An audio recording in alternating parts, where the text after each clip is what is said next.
ओम शांति। आज सुनते हैं 10 दिसंबर की मुरली का दिल में छपने वाली गहराई की बातें। आज जो सबसे दिल में छपने वाली गहराई की बात थी वो बाबा ने जब ये कहा कि बच्चे जिन्हों का पढ़ाई पर अटेंशन है वो कमर कस के खड़े हैं कि बाबा से पूरा वर्षा ले ले। वाह क्या जोरदार बात, दिल में छपने वाली बात थी। कमर कस के खड़े हैं मतलब पूरा जोर लगाना, एड़ी से चोटी का जोर लगाना कि बाबा से पूरा वर्षा ले लेवे। आज तो बाबा की मुरली सारी अश्व दौड़, घोड़ रेस लगती है। देखो बच्चे घोड़े दौड़ते हैं, ऐसे बच्चे तुम्हारी भी अब अश्व रेस है। कहीं बाबा ने कहा खुद पहले ढीले चल रहे होते हैं, फिर एकदम फास्ट चलते हैं तो सबको क्रॉस कर जाते हैं। यहाँ भी ऐसे है, कोई कोई बच्चे आते पीछे हैं लेकिन सबसे फास्ट निकल जाते हैं। घुड़ रेस चेक करें मेरा घोड़ा किस गति से स्पीड दौड़ रहा है। सचमुच लगता है ब्राह्मण परिवार में कैसे घुड़ रेस लगी पड़ी है। हाँ, कैसे तेजा तेज फटाफट फटाफट एक से एक खूब ज्ञान योग सेवा दिन रात पुरुषार्थ में लगे हुए बच्चे। तो बाबा ने कहा एक दो को नहीं देखते रहना है कि वो कितना तेज दौड़ रहा है, वो कितना तेज दौड़ रहा है। हाँ, लेकिन हाँ खुद पुरुषार्थ नंबर 1 पुरुषार्थी बनना है। फिर आज बाबा ने कहा पुरुषार्थी में भी कोई कनिष्ठ हैं और कोई वरिष्ठ हैं। कोई उत्तम मध्यम कनिष्ठ सतो प्रधान पुरुषार्थी। बाबा ने कहा तमो प्रधान पुरुषार्थी, रजो प्रधान पुरुषार्थी। तो पुरुषार्थ बच्चे तुम्हें पूरा करना है। फिर आज बाबा ने कहा देखो बच्चे तुम्हें बहुत रॉयल बनना है। हाँ? और ये काम महाशत्रु है, इस पर तुम्हें विजय प्राप्त करनी। आत्मा अगर अब पवित्र बन गई तो फिर इस शरीर में रह न सके। इसलिए बच्चे तुम्हें पूरा पुरुषार्थ करके कर्मातीत अवस्था करके पवित्र बनना है। आज का गीत था दुखियों पर रहम करो। हाँ, बाबा तो सारी दुख धाम की दुनिया पे रहम करके सुख धाम में परिवर्तन कर देता है। वो तो है ही रहम का सागर। हम बच्चों को भी रहम दिल बनना है। एक है दूसरों को दुखी करने वाले, एक है दूसरे के दुखियों पर रहम करने वाले। हमें रहम करने वाले बनना है। आज बाबा ने कितना अच्छा हम बच्चों को बताया। ये लक्ष्मी नारायण विश्व का मालिक बनते हैं, पर बनाया किसने? उस सारे बेहद के मालिक ने, सब आत्माओं के मालिक ने इनको विश्व का मालिक बनाया। तो ऐसा पुरुषार्थ हम बच्चों को भी करना चाहिए। बाप आके तुम बच्चों को तीसरा नेत्र तुम्हारा खोल देते हैं, जिससे तुम रचता और रचना के आदि मध्य अंत का सारा ज्ञान समझ जाते हैं। जो कल्प पहले पुरुषार्थ किया होगा वही कल्प कल्प चलता ही रहेगा। अब का पुरुषार्थ तुम्हारा अगर ढीला रहा तो घाटा पड़ जाएगा कल्प कल्प का। तो तुम्हें घाटा नहीं प्राप्त करना है, तुम्हें खूब अच्छा पुरुषार्थ करना है। पुरुषार्थ करके उच्च पद प्राप्त करना है। बाबा ने कहा पुरुषार्थ से ही पता लगता है कौन कैसी सर्विस कर रहा है। जो अच्छी सर्विस करते हैं उनका सबको पता लग जाता है। तो तुम्हें अच्छा सर्विसेबल बनना है। बाप की श्रीमत पे अपने आप को न्यौछावर करने वाला बनना है।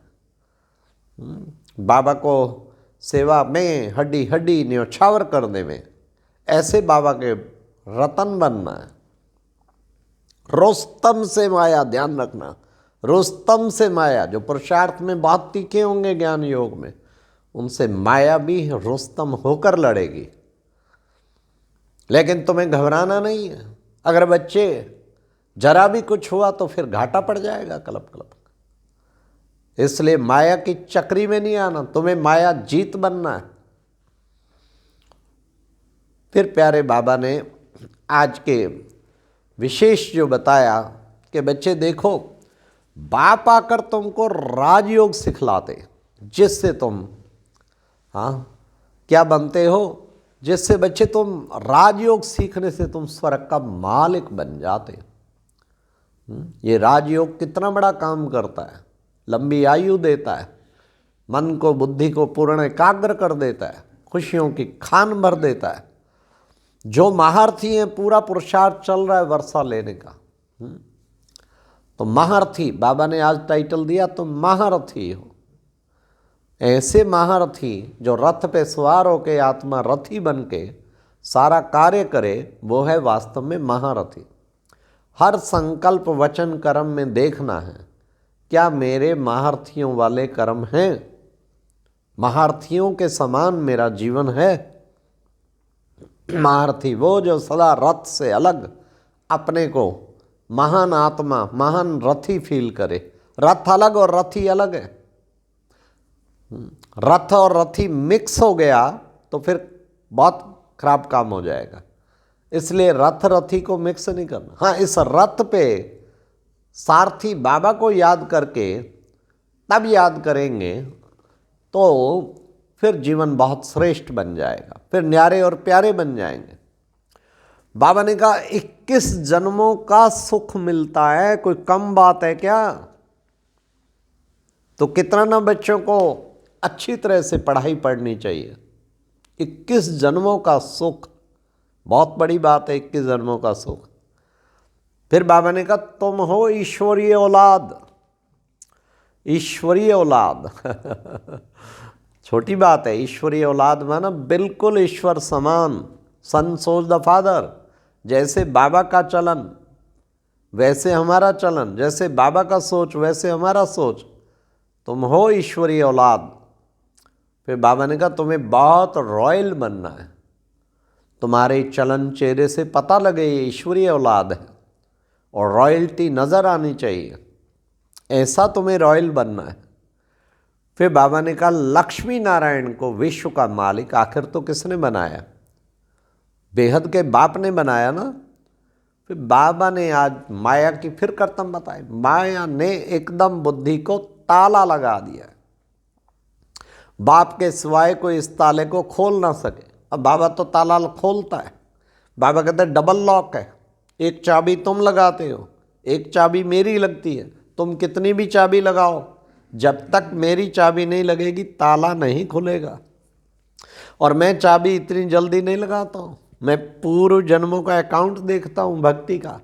जिसका अकाउंट अधिक होता है उसकी चाबी झट लग जाती है तो हमें इसलिए बाबा को याद करके सेवा करनी चाहिए। हम तो लगाएं चाबी, साथ में बाबा की भी चाबी लगेगी, तभी बेड़ा पार होगा। आज बाबा ने कहा बच्चे मैं नॉलेजफुल हूँ और मैं बाप टीचर सतगुरु भी हूँ, तो मैं बाप बन के सुख शांति का वर्षा देता हूँ। कोई भी बाप इतना ऊंचा वर्षा दे ना सके। और टीचर बन के तुम्हें अनेक शिक्षाओं से तुम्हारा श्रृंगार करता हूँ, और सतगुरु बन के फिर मैं वापस ले जाता हूँ। हाँ, तो ये तीन संबंध तो घड़ी घड़ी याद करने चाहिए। स्वयं भगवान मेरा बाप बन गया। आज बाबा ने कितना नशा चढ़ाया बच्चे। जिसको भक्ति में तुम रोज याद करते थे, तुम मुझे रोज याद करते थे, मैं अब आकर के ब्रह्मा तन द्वारा सन्मुख आकर के तुम्हें कहता हूं कि मुझे याद करो। जिसको तुम भक्ति में याद करते थे, अब सन्मुख बैठ के कहता हूं मुझे याद करो।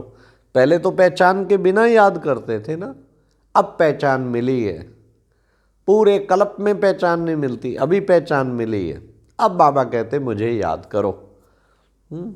फिर बाबा ने कहा कि बच्चे देखो, सबसे बड़ी बात तो यही है ना कि बाप के रूप में भी याद करें, और टीचर उसकी शिक्षाएं सारे ज्ञान रतन याद में आएंगे बुद्धि। और सतगुरु वापस ले जाता है, वापस ले जाता है। आज बाबा ने ये भी कहा, ये देहभान को छोड़कर अब बच्चे तुम बच्चों को देही अभिमानी बनना है। तुम्हें देही अभिमानी बनना है। तुम्हें पता है अब ये पुराना तन, ये पुराना तन और पुराना तन रूपी वस्त्र, इसको छोड़ के हमें अब वापस जाना है। इसलिए बच्चे देही अभिमानी बनने का पुरुषार्थ करना है। आज बाबा ने वरदान में कहा, हर कर्म योग युक्त और युक्ति युक्त करने वाले कर्म योगी सो निरंतर योगी भव। हर बच्चे की इच्छा में निरंतर योगी बन जाओ। पर कैसे बनेंगे? बाबा ने कहा कर्म में योग युक्त भी रहो और युक्ति युक्त भी रहो। कर्म में योग युक्त बनेंगे जब याद रखेंगे क्या कि मैं केवल निमित्त हूँ, करण करावनहार बाबा करा रहा है, मैं तो एक माध्यम हूँ। तो बस जब ये स्मृति रहेगी ऑटोमेटिकली योग रहेगा। कौन करा रहा है, मेरे में कहाँ शक्ति थी, ये सब वो करण करावनहार माध्यम बना के करा रहा है। तेरा कितना ना शुक्रिया करूं बाबा, ये घड़ी घड़ी आना चाहिए। तो ये है कर्म योगी के जीवन, और ऐसा जीवन बाबा ने कहा निरंतर योगी बना दे। आज की मुरली में स्लोगन था, मेहनत से छूटना है तो मोहब्बत के झूले में झूलते रहो, दूसरे झूलों में नहीं झूलो।